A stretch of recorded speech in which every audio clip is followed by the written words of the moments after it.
ጠርቶት ካልሆነ በስተቀር ቢሆንስ ወይ የሆነ ነገር ተፈጥሮ ቢሆን በቃ እኔ ምን እንደሆነ አላውቅም። ከእነሱ ጋር የያዘው ነገር ምን እንደሆነ ምንም አልገባኝም።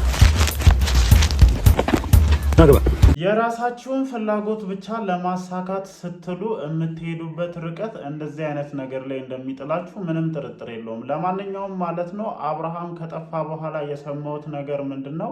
ከአብርሃም መጥፋት ጀርባ ራሷ ሄርሜላና ዳኒ እጃቸው እንዳለበት፣ ስለዚህ ጉዳይ ሩታም ሆነ ኤፍሬም ምንም የሚያውቁት ነገር እንደሌለ ማረጋገጥ ችያለሁኝ። ሲጀምርም እየተጠራጠርኩኝ ነበረ። ምናልባትም ከዚህ ነገር ጀርባ ሄርሜላም ሆነ ዳኒ እጃቸው ሊኖር ይችላል ብዬ ቀን በለቀኩት ቪዲዮ ላይ ሰርቼላችሁ ነበር እና አሁንም ተመሳሳይ አይነት ነገር ነው እያየሁኝ ያለሁት ማለት ነው። አንዳንድ ጊዜ መጥፎ ነገርን የሚያደርጉብን ሰዎች ማለት ነው እንዳንጠረጥርባቸው አጠገባችን ወይም በዙሪያችን ሆነው ብዙ ነገሮችን ሊያደርጉ ይችላሉ። ለማንኛውም ግን የልጁን ሀሳብ አንቀበልም ብላችሁ ሩታ ጋር መሄድ እፈልጋለሁኝ ወይም ከልጄና ከሚስቴ ጋር መሆን እፈልጋለሁኝ እያለ አስገድዳችሁ እዛ ቤት ለማሳደር ያደረጋችሁ ጥረት ምን ላይ እንደጣላችሁ የገባችሁ አይመስለኝም። አሁንም ቢሆን ማለት ነው ይሄ አሁን ያልኳችሁ ዳኒ ወይም ሄርሜላ ከዚህ ጉዳይ ጋር ንክኪ ያላቸው ወይም እዚህ ጉዳይ ላይ እጃቸው አለ ብዬ ያወራሁት ምናልባትም 100% ሪል ላይሆን ይችላል። ይሄ ልጅ ምናልባትም ስለከለከሉት ተናዶ በሌሊት ተነስቶ እንደተባለውም ሩታ ጋር ሄዶ ሊሆን ይችላል፣ አይታወቅም። ግን በመጀመሪያ ደረጃ የዚህ ልጅ የጤንነት ሁኔታ የሚያሳስባችሁ ከሆነ የዚህ ልጅ ደህንነት የሚያሳስባችሁ ከሆነ የዚህ ልጅ ፍላጎት ማሟላት ነው ይሄንን ልጅ ወደ ጤናው የሚመልሰው እንጂ እሱ ሩታ ጋር መሄድ እፈልጋለሁኝ እሱ ከልጄ ጋር መሆን እፈልጋለሁኝ እያለ እሱን አቅቦ አንድ ቤት ውስጥ ለማስቀመጥ የሚደረግ ጥረት ይህንን ነገር ከማባባስ ውጭ ሌላ የሚፈይደው ፋይዳ እንደሌለ ማወቅ አለባቸው። አትሊስት ቢያንስ እንኳን ልጁ አጠገቡ እንዲሆን እንኳን አልፈቀዳችሁለትም። የምሬን ነው የምላችሁ። እሺ ይሁን አንቺ ጋር ይደር፣ ግን ቢያንስ ሩታ አጠገቡ ሆና ቴከር እንድታደርገው እንኳን ምንም አይነት እድል ስታመቻች አልነበረም። አሁንም ቢሆን እርስ በርስ ክብ ሰርታችሁ የምታወሩት ነገር ምንድነው? እነሱን መወንጀል ነው እንጂ የልጁ መጥፋት የልጁ ያለበት ሁኔታ እንኳን የዚህን ያክል እንትን እየሰጣችሁ አይደለም። እና ፕሊስ እባካችሁ በቃ ለሄርሜላ ይሄንን ልጅ መሸለም ካለባችሁ ወይም ከሄርሜላ የተቀበላችሁት ነገር ካለ ይደርሳል። ይሄ ልጅ ጤነኛ ሲሆን መልሳችሁ ትሰጧታላችሁ። ከዛ ውጭ ግን አላግባብ የሆነ ነገር ማድረጋችሁ ትልቅ ዋጋ እንደሚያስከፍላችሁ አትጠራጠሩ። እኔ በጣም ስፈራው የነበረው ነገር ይሄ ነው። በነገራችን ላይ አንድ ሰው ከራሱ ጋር ካልሆነና ከቤተሰብ ተለይቶ ከጠፋ በኋላ እጅግ በጣም ከባድ የሆኑ ኬዞች ናቸው የሚፈጠሩት ማለት ነው።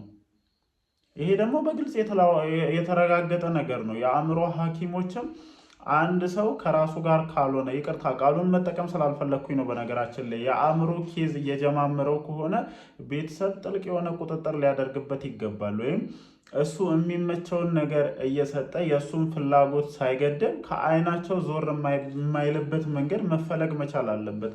ስለዚህ ይኸውላችሁ እናንተ በተለይ ቡዜ አምባገነንነትሽ ይሄ እኔ ብቻ ያልኩት ነገር ካልሆነ እኔ ብቻ ያልኩት ነገር ካልተፈጸመ የምትዩ ነገር በጣም ብዙ ነገሮችን ሊያሳጣሽ እንደሚችል ማሰብ መቻል አለብሽ። ለማንኛውም ቪዲዮውን ሁላችሁም ተመልክታችኋል ብዬ አስባለሁኝ። አሁን ከአንድ ሰዓት በፊት በቡዜ ዩቲዩብ ቻናል ላይ የተለቀቀ ቪዲዮ ነበረ። አብርሃም ጠፍቶባቸዋል ወይም አብርሃም በሌሊት ተነስቶ ጠፍቶብናል ብለው ቪዲዮ እንደሰሩ ተመልክተናል ማለት ነው። ብዙ ነገሮች ናቸው ከዚህ ነገር ጋር ተያይዘው እየተወሩ ያሉት። ከዚህ ነገር ጀርባ የዳኒ እጅ አለበት፣ ኤቢ በጣም የዳኒ እጅ አለበት፣ ይሄ ነገር በደንብ መጣራት አለበት እያሉኝ ነው። ከዳኒ ባሻገርም ደግሞ ሄርሜላም እዚህ ጉዳይ ውስጥ እጇ አለ። እነሱ ናቸው ዳር ላይ ቆመው ነገሮች ሁሉ ወደ እነ ሩታና ኤፍሬም ስለሚጠቁሙ ብቻ አጋጣሚውን ተጠቅሞ ብዙ ነገር እያደረገው ያሉት የሚሉ ሰዎች አሉ። እናንተ በዚህ ጉዳይ ላይ ምን አይነት ሀሳብ እንዳላችሁ አይሚን አላቅም። ብቻ ግን ልክ እንደነዚህ ወይም ይህንን መረጃ እንደሰጡኝ ሰዎች አይነት አስተሳሰብ ካላችሁ ሀሳባችሁን በኮመንት ሴክሽን ላይ ማስፈር ትችላላችሁ ማለት ነው። ከዛ ውጭ እንግዲህ ያው ሁሉም ተያይዘው ወደ እነ ሩታ ሲሄዱ ተመልክተናል። እናንተ በእንዝላልነት ልጁን መጠበቅ ባለመቻላችሁ ልክ በቃ ከእናንተ ውጪ ለዚህ ልጅ ማንም ሊሆነው እንደማይችል ማለት ነው ሩዋንዳ አድርጋችሁ አምባጓሮ ፈጥራችሁ ወስዳችሁ አትሊስት አንድ ቀን እንኳን በአግባቡ መጠበቅ እንደማትችሉ ነው የተረዳነው። አይሜን እናውቃለን፣ ድካም አለ፣ ሆስፒታል ላይ ጊዜያቶችን አሳልፋችኋል፣ ደክማችሁ ውላችኋል እና ያ ነገር ተደምሮ ሊሆን ይችላል። ድካም አለ። ግን የፈለገ ነገር ቢሆን አንድን ሰው እንደዚህ አይነት ሞመንት ውስጥ እያለ ቢያንስ እንኳን እንዴት እንደወጣ በር እንኳን ተከፍቶ ሲወጣ የማታውቁ ሰዎች አብርሃምን ለመጠበቅ ዝግጁ ናችሁ ብዬ አላስብም። ከዛ ውጭ ይሄ ራሱን የቻለ ነገር ነው። ግን በዋናነት ሊሰመርበት የሚገባው ነገር ምንድን ነው? ይሄ ልጅ መሆን የምፈልገው ከሚስቴና ከልጄ ጋር ነው እስካለ ድረስ ፍላጎቱ ሊከበርለት ይገባል። በቃ እናንተ ናችሁ ማለት ነው። ማንም ሰው እንደፈለገ ይመርሃል ምናምን እያላችሁ ሩታና ኤፍሬም እንደፈለጉት እንደሚመሩት ለማውራት እየሞከራችሁ ነበረ። ግን እናንተ ናችሁ ይህንን ልጅ እንደፈለጋችሁ ጠምዝዛችሁ እናንተ ብቻ ባላችሁት መንገድ ለማስኬድ እየሞከራችሁ ያላችሁት።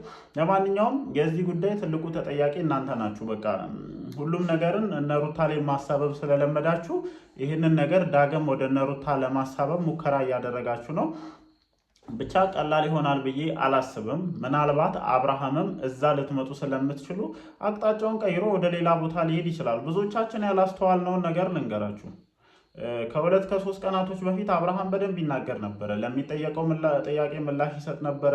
ማንኛውንም ነገር ማድረግ ይችል ነበረ፣ ማውራት ይችል ነበረ። ግን ደግሞ ከትላንት ጀምሮ አብርሃም ሲጠየቅ እንኳን መመለስ አይችልም። መናገር እንኳን እያቃተው እየመጣ እንደሆነ ነው እንደኔ እየተረዳው ያለሁት እና እኛ የማናውቀው የሆነ ነገር ከዚህ ነገር ጀርባ እንዳለ ግልጽ ነው። በቃ አብርሃም ያልፈለገው ነገር አለ። ምናልባትም ወይ ከሄርሜላ መለየት ስለፈለገ ብቻ እንደዚህ አይነት ጌምም እየተጫወተ ሊሆን ይችላል፣ ከዚህ በፊት እንደሚባለው ማለት ነው። አሁን እኔ መጥፋቱ በጣም ብዙ ነገሮችን እንዳስብና በጣም ብዙ ነገሮችን እንድጠራጠር ጭምር ነው እያደረገኝ ያለው እና ይሄ ነገር ሞር በደንብ መመርመር አለበት። የዳኒ ሁኔታ ምንም አላማረኝም። እንደተባለው ዳኒም ከዚህ ነገር ጀርባ እጁ ሊኖር ይችላል፣ ሄርሜላም ከዚህ ነገር ጀርባ እጇ ሊኖር ይችላል እና ሁሉም ነገር በአግባቡ መጣራትና መፈተሽ አለበት ብዬ አስባለሁ። ለማንኛውም ግን ማለት ነው ከምንም ነገር በላይ አሁንም ቢሆን አብርሃም ይገኛል ብዬ ነው እንደኔ ተስፋ የማደርገው። ይገኛል ወይም የራቀ ቦታ ይሄዳል የሚል እሳቤ የለኝም። ሜቢ ወይ እነ ሩታ ጋር ቢሆን እነ ሩታ ጋር መጥቶ ያስጨንቁኛል ካለ ደግሞ ሌሎች ጓደኞቹ ጋር ይሄዳል ብዬ ነው የማስበው። በዚህን ያክል ልክ ራሱን የሳተ ወይም ራሱን ተቆጣጥሮ ነገሮችን ማድረግ የማይችልበት ደረጃ ላይ ደርሷል ብዬ አላስብም። ምናልባትም ያልተመቸው ነገር አለ። በቃ እነ ቡዜ ለማስገደድ የሚሞክሩት መንገድ ስላልተመቸውና በግድ ወደ ሄርሜላ ለመመለስ የሚያደርጉትን ጥረት ስለጠላ ብቻ ሊሆን ይችላል የሄደው። ይህንን ደግሞ ጠልቶ ከሆነ ወደ እነ ሩታ ይሄዳል የሚል እሳቤ የለኝም እንደኔ ማለት ነው። ስለዚህ ምናልባት አሁንም እነ ሩታ ጋር ሄዳችሁ ስታጡ አላግባብ ግብግብ ፖሊስ ገለመሌ ምናምን እያላችሁ ነገሮችን ከማወሳሰብ ይልቅ ይሄ ልጅ ለዚች ልጅ ባሏ ነበረ፣ የልጇም አባት ነው፣ ትጎዳዋለች የሚለውን ስሜት ከጭንቅላታችሁ ውስጥ አውጡና ተባብራችሁ ይሄ ልጅ ታሟል፣ ይሄ ልጅ እራሱ አይደለም ካላችሁ ተባብራችሁ ይሄንን ልጅ ወደ ነበረበት የምትመልሱበትን ደረጃ መፈለጉ ሞር እንደኔ የተሻለ ነው ብዬ አስባለሁኝ። በዛ መንገድ አንራመድም። እኔ ያልኩት ብቻ ይፈጸም፣ እኔ ሳይቦርጅ ነኝ፣ እኔ ሳንቾ ነኝ የምትሉ ከሆነ ደግሞ ልክ እንደዚህ እንደምታዩት ተመሳሳይ አይነት ኬዝ ይፈጠራል ብዬ አስባለሁ። ለማንኛውም ጋይስ ከዚህ ጋር ተያይዞ ምን አይነት ሀሳብ አላችሁ? ሀሳባችሁን ኮመንት ሴክሽን ላይ አስፍሩልኝ። ያው ከ3 ሰዓት በኋላ ቪዲዮዎችን ይለቃሉ ብዬ አስባለሁ። ሜቢ ቪዲዮ ከተለቀቀ ደግሞ ስላለው ነገር ሀሳባችንን ለመስጠት እንሞክራለን። እወዳችኋለሁ። ይመቻችሁ።